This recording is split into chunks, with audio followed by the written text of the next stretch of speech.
Today we're going to review the email functionality in Dynamics GP 2010. You can email documents from sales order processing, receivables management, purchase order, or payment remittance from payables directly to your customer or vendor. And to do this, you just need to set it up. So under the Administration view and Setup and Company, we'll start by selecting the email settings. Now when you send one of these documents to your customer and or vendor, you can send it one of two ways. You can either embed the document directly in the message, or you can send it as an attachment. And so this one lets you have both options. By checking both, you have both options. If you send it as an attachment, you have to decide whether to send it in a Word document. And notice this is the 2007-2010 formatting, an HTML file, a PDF, as in Adobe PDF, or XPS. And the XPS is basically an extensible paper format, so it's similar to a PDF. And then you would choose each of your series. When you email documents from these particular windows in GP, what message do you want attached to them? What reply address do you want attached to them? And do you want the ability to update the reply to address or the email you're sending it to? And I'll click OK. And you have the same functionality for purchasing, the purchase order or the vendor remittance. We'll click OK. And OK again. This is where you can actually set up your messages that you attach with the documents. So you can set up the subject line and the body, along with the reply to address. So we'll save again and close that out. Let's go to the sales series.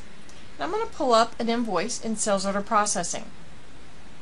And before we print this invoice, let's look at the customer maintenance window. The first thing we'll do is click on the email option, which is a new button at the bottom right corner. And again, we have the ability to set which message ID we want to use for each of these documents, and we can choose which format we want to send it in, whether we want to send it in the Word document, HTML, PDF, or XPS. And I'll click OK. Then you need to set up the email addresses. So here's where you set your email address to. Now this again is a new section in GP 2010. So you'll set your email addresses for the carbon copy, or the blind copy. And we'll click on Save and close that out. Important to note that whatever address you are billing to, you need to make sure you set up the email addresses for that address. Okay, so here is billing. Note this particular customer also has a primary, so you need to make sure you have an address set up for each of your addresses, an email address set up for each of your addresses.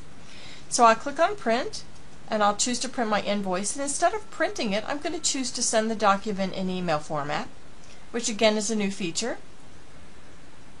And it'll actually send it to my Outlook. So let me open my Outlook up. Here is the message in my outgoing mail. You can see it in the body, and you can see the attachment. So let's close that out. That's pretty cool. Let's look at it in payables, on the payable side. So I'm going to close that out. Open up my purchasing window. I will go to Edit Checks, and I'm going to just simply create a batch here.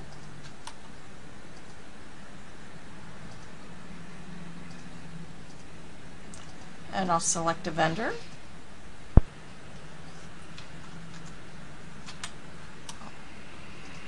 Put in an unapplied amount, and then I'll also apply an amount as well. So I'm going to pay this vendor a $100 check. So let's go to Print Checks. Now what I want to do here, if I want to be able to email a remittance to this particular vendor, I'll click on Separate Remittance and Print. So I want to make sure I do print a separate remittance. Let's close the checkout. And now when we're ready to post the check, we get the remittance option form, and I'll choose to print a remittance form, unmark my destination from printing to emailing, and click on Process.